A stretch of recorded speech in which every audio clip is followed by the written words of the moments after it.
Баршаларыңызға ассалаумағалейкум. Құрметті тәуелсіз арнаның көрермендері. Бізге әрдайым қолдау көрсетіп келе жатқандарыңызға алғыс білдіреміз. Каналға тіркелмегендеріңіз болса, міндетті түрде тіркеліп қойыңыз. Біз хабарымызды жалғастырамыз. Әлі күнге дейін билік керек қылмай келе жатқан елдегі ең танымал тұлғалардың бірі, сондай-ақ саяси қайраткер десек те болатын шығар. Уран саласының данышпаны Мұхтар Шәкішев соңғы сұхбаттарының бірінде елдің талқысына түсті. Жәкішевті тыңдаңыздаршы. Айтқандары сұмдық. Кезінде Карметті австралиялық компания 5 миллиард долларға сатып алуға дайын болған көрінеді. Бірақ тек 5 жылдан кейін ғана оған дейін комбинаттың өндірісін жаңалап, жандандырып, нарықта сұранысқа ие тауарларды шығармақ болған. Сосын барып қана ашық аукцион арқылы комбинатты сатып алу жоспарлары болған. Яғни барлығы әділетті түрде. Оған біздің ұры билік көнбей, 5 жылдан кейін 5 миллиардың керек емес, бізге дәл қазір бар болғаны 150 миллион доллар беріңдер, сол жетеді деп табандап тұрып алыпты. Сонда жемқорлықты жаны сүймейтін аустриялықтар кешіріңіздер, бірақ біз нарықтық құны 6 миллиард доллар болатын өндірісті қалай 150 миллионға сатып алғанымызды Аустрия парламентіне түсіндіре алмаймыз деп, біздің басшылардың ашкөздігіне басын шайқаған екен. Ал енді, кеше ғана апатты жағдай болып, елді қара жамылдырған ArcelorMittal теміртау компаниясының иесі Лакшми Миттал есімді үнді азаматы біздің елге қалай келді дейсіз ғой. Бұл азаматты елге алып келген Нұрсұлтан Назарбаев басқарған үкіметті 30 жыл бойы спонсор болып қаржыландырып келген олигарх еврей Машкевич болып шықты. 2 миллиард доллар тұратын комбинатты Миттал сол кезде 200 миллион долларға сатып алып, Машкевичке 100 миллион доллар пара берген көрінеді.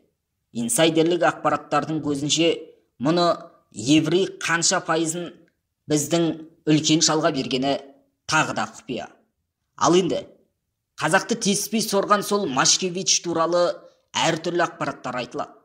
Бірақ соның ішінде бір дені дұрыс, жақсы деген нәрсені көрмедік. Бар байлықты тонап, шетелге қашқан және шетелде біздің қазақтың кен орындарынан түскен қаржыны офшор ретінде аударып отырған деген атпен ғана қалды. Өзіңіз естіп білдіңіз бе? Машкевичтің қазаққа мынандай бір жақсылық жасағаны, немесе қазақтың игілігі үшін деп бір мектеп соғып бергенін естісеңіз, жазыңыз. Бұны Нұрсұлтан Назарбаевтың өзі айтып беретін шығар бізге, алдағы уақытта деп ойлаймыз. Тақырыпқа тұздық болсын. Миттал Қазақстанға кіру үшін 100 миллион доллар параны кімге берді деп айттық қой. Бұған дейін саясаткер Болат Әбілов Барейкаға берген сұхбатында миллиардер Лакшми Митталдың қазақ жеріне қалай және кімнің ықпалымен келгенін айтқан болатын. Миттал мырза Қазақстанға Машкевичтің арқасында 1995 жылы күзде келді. Сол жылы Мұхтар Шәкішев екеумізді аустриялық Фест Альпине компаниясымен бірге Кармет комбинаттан қуып шықты. Сосын ештеңе істеуге тырысқан да, талпынған да жоқ. Кармет комбинатты кім басқара алады деген сұрақ туындады. Биліктегілер әуелі ақша салып, кейін жекешелендіріп алу үшін ыңғайлы адамыз деп. Себебі қылышын сөретіп қыс келіп қалған. Мұндай алып комбинатты қысқа дайындамаса тағы болмайды. Кенет осы кезде Миттал пайда болды. Тіпті оны Қазақстанға Александр Машкевич ертіп келгені және жоғарыдағылармен жеке байланыстырғаны туралы айтылып жатты дейді Болат Әбілов. Сондай-ақ саясаткер 1998 жылы Ұлыбританиядағы BBC телекомпаниясының өкілі Қазақстанға келіп, өзіне хабарласқанын жеткізген. Кармет комбинатты 2 апта басқарған екенсіз. Біз сізді ол жақтан қандай себепке қатысты қуып шыққанын білеміз деген қызық нәрсенің шетін шығарады. Сөйтсем, Миттал мырза BBC-ге берген сұхбатында Қазақстанға қалай тап болғанын тәптіштей келе, өзін Машкевич шақырғанын мойындаған.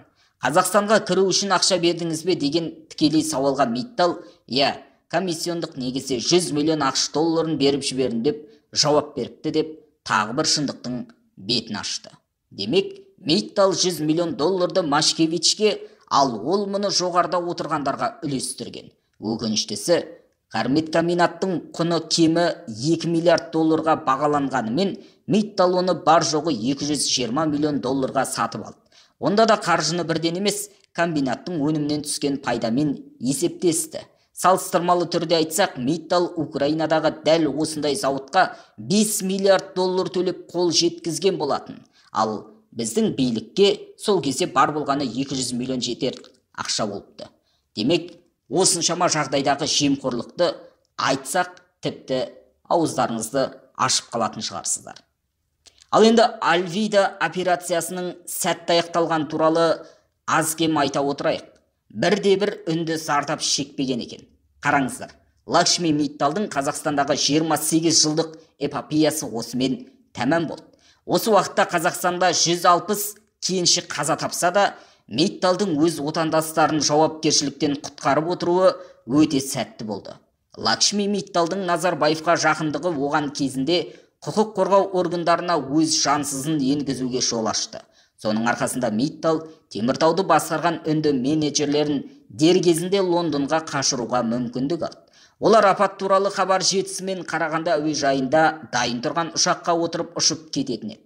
2006 жылы ArcelorMittal Теміртауды үнді менеджері Навал Чоудхари басқарып тұрғанда, Ленин атындағы шахтада 41 кенші қаза табады. Чоудхари қашайын деп тұрғанда Миттал Қарағанды облысының әкімі Нұрлан Нығматуллинмен телефонмен келісімге келіп, өзі ұшып келеді. Артынан Чоудхариді Сатиш Тапари ауыстырады. Оның кезінде 2008 жылы Абай шахтасында 30 кенші өледі. Тапарияны қашады да орнына неміс Паннир, артынан үнділер Махадеван, одан кейін Паранжит Калон келеді. Калонның кезінде 10 шахтер қаза тауып, ол да қашады. Сөйтіп, 2020 жылы Теміртауға Бейджу Нари бастық болып отырады. Оның кезінде Абай шахтасында 7 адам, Қазақстан кеншінде осыдан 2,5 ай бұрын 5 адам қаза тапты. Былтыр Бейджу Наир өзінің қылмыстық іс орбитасына тартылғанына қарамастан қашып кетеді.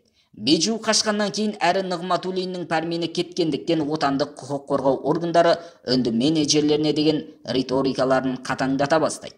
Осыны ескеріп және апаттар көбейіп жатқандықтан Миттал 2023 жылдың басында Теміртауға басшы қылып жергілікті маман Владимир Яблонскийді қойған. Себебі үнді менеджерлерін қорғап қалу енді қиын болар еді. Яблонскийдің кезінде Костенко шахтасында 46 кенші көз жұмады. Сонда ең ірі апат үнді басшысы емес, қазақстандық менеджер кезінде орын алған болып шығады.